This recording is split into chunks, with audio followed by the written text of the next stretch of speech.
27 में चुनाव है, उससे पहले योगी की पूरी कोशिश है कि यूपी विकास करता हुआ नजर आए। लेकिन देखिए आंकड़े क्या कहते हैं, अपराध पर कितना लगाम लगा है। 2012 से 17 तक 815 दंगे हुए। योगी सरकार का दावा 2017 के बाद कोई बड़ा दंगा नहीं हुआ। 2017 से पहले एनकाउंटर की नीति नहीं हुआ करती थी, लेकिन योगी के शासन में 17 के बाद 17,000 से ज्यादा एनकाउंटर हो गए। 2012 से 17 के बीच 41 अपराधी ढेर हुए और 2017 के बाद 289 अपराधी ढेर हुए। 2017 से पहले महिला अपराध के टॉप राज्यों में यूपी भी गिना जाता था, लेकिन 2017 के बाद महिला अपराध में 50% की कमी आई। 2017 से पहले 56% अपराधियों को सजा मिला करती थी यूपी में, यानी पुलिस केस लड़ती थी तो 56% लोगों को सजा मिलती थी। पुलिस ऐसे पैरवी करती थी। 2017 के बाद उसमें इजाफा हुआ और 70% अपराधियों को सजा मिली। देश में नंबर 1 यूपी बना है अपराधियों को सजा दिलाने के मामले में। अब जरा निवेश की बात करिए। विकास के मामले में 2017 में अर्थव्यवस्था में 106 से 7वें नंबर पर यूपी था। 2017 और उससे पहले 2017 के बाद यूपी आर्थिक विकास में टॉप 3 राज्यों में आ गया है, यह दावा है। 2017 और उससे पहले प्रति व्यक्ति आय यूपी में थी 48,000 रुपए सालाना। अब 2026 में प्रति व्यक्ति आय हो गई है 1,20,000 रुपए। 2017 और उससे पहले बड़े उद्योग 14,000 लगे थे। 2017 के बाद बड़े उद्योग 35,000 तक लगे। 2017 से पहले बड़े स्टार्टअप्स नीति नहीं थी यूपी में। 2017 के बाद 22,000 से ज्यादा स्टार्टअप देश में चौथे नंबर पर यूपी स्टार्टअप के मामले में। 2017 से पहले मोबाइल उत्पादन यूपी में नहीं होता था, बहुत पीछे था। 2017 के बाद देश के मोबाइल उत्पादन में 55% हिस्सेदारी यूपी की है। 2017 से पहले यूपी में थे 4 एयरपोर्ट और 2017 के बाद यूपी में 17 एयरपोर्ट है, यह सरकार का दावा है। 2017 से पहले यूपी में 3 एक्सप्रेसवे और 2017 के बाद यूपी में 20 से ज्यादा एक्सप्रेसवे का सरकारी दावा है। सुनिए जरा क्या कुछ कह रहे हैं योगी आदित्यनाथ, जो आज जापानी प्रतिनिधियों से मिले हैं उत्तर प्रदेश में निवेश, विकास और रोजगार के लिए।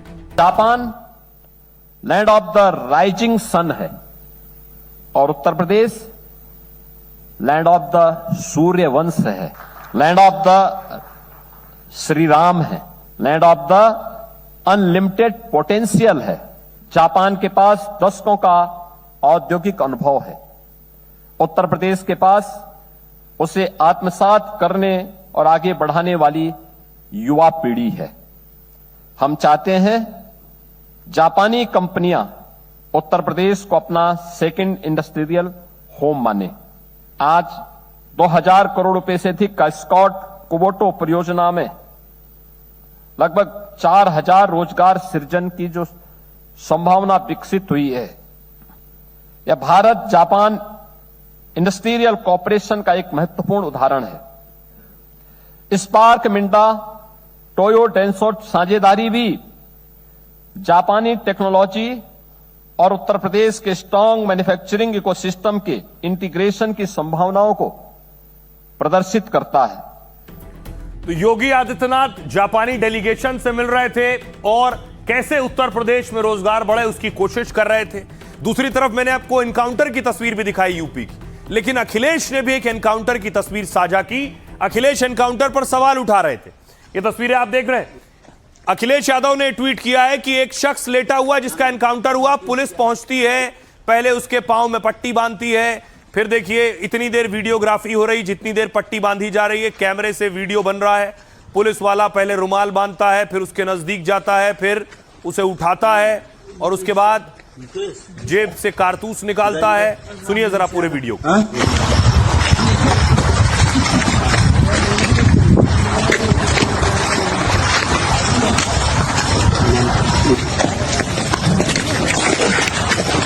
क्या नाम है? मुकेश यादव। मुकेश जी सर। पिताजी का? राम नरेश यादव। राम नरेश यादव। राम नरेश जी सर। क्यों पुलिस देख भाग रहे थे? क्या किए थे? दलहन। क्या हुआ था? चनेठी में मर्डर हुआ सर। किसका किसका? वो 2 लड़के 2 लेडीज था। हाँ, उसमें सर इसीलिए पुलिस से देख के भाग रहे थे। हाँ जी सर। डर गए जी सर। क्या आए क्यों कर लिए और इधर दिखा भाई इधर दिखाओ ये तो अच्छा तुम्हारा है जी सर। हाँ जी सर। अच्छा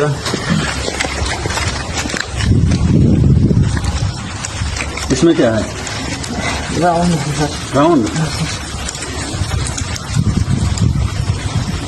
और कुछ है नहीं सर। और इधर देखो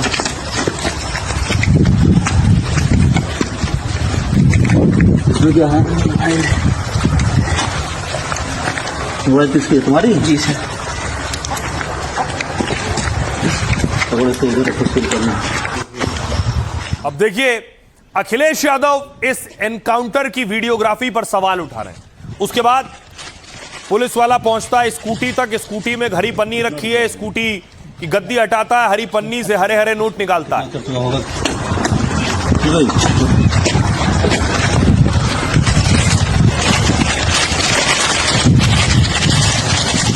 कितना रुपया है जी उसमें खर्च हुआ है कुछ। कितना कर चुका होगा कितना होगा 10-15 खर्च हुए हैं। बाकी होंगे अभी गिनवा लेते हैं ये एक गड्डी है 2 3 4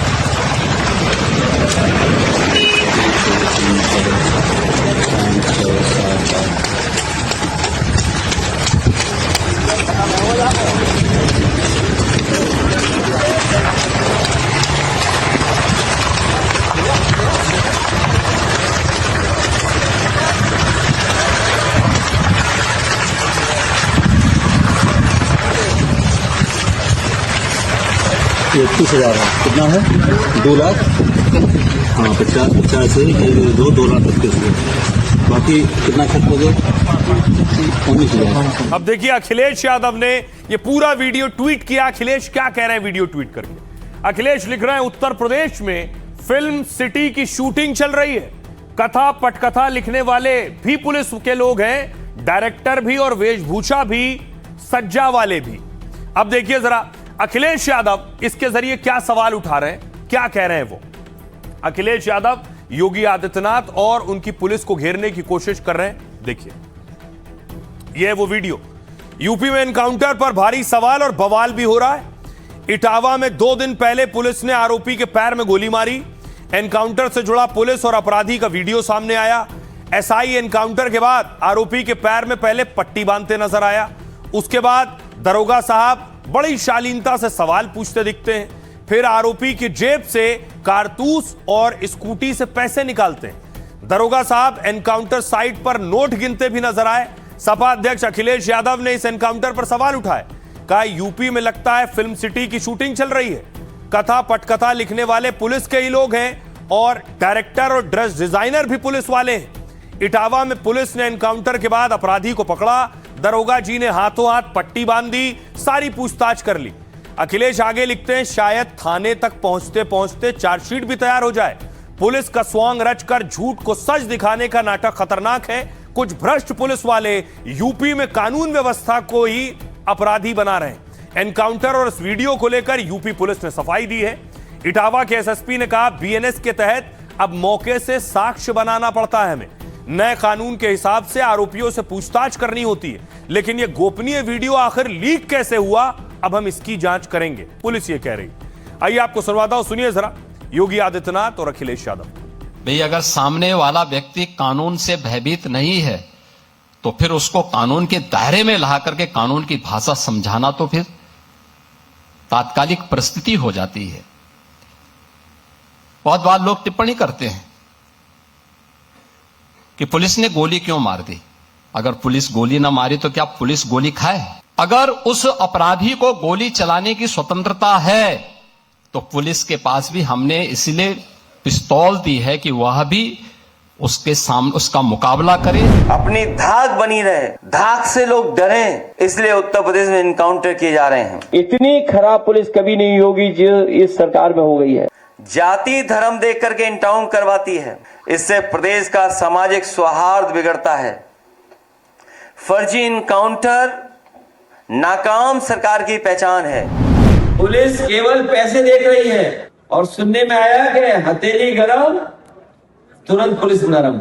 एक ही कानून चल रहा है यहाँ पर। मुकेश यादव है जो आज अभी गिरफ्तार हुआ है। ये इसका रिश्ते में साला लगता है। 3 माजा की बोतल लेकर के गया था, 1 शील्ड की और 2 थी, जिसमें इन लोगों ने नशे की दवा मिलाई थी। और जब माँ बेटी 15 अगस्त को उस कोल्ड ड्रिंक को पीने के बाद बेहोश हो गई, इन लोगों ने हाथ पांव बांधे और इसके बाद वहां पास पड़ी हुई दराती से, उसी के घर में थी, उस दराती को लेकर के और उससे गला रेत दिया गया। तो अखिलेश यादव एक तरफ एनकाउंटर पर सवाल उठा रहे थे।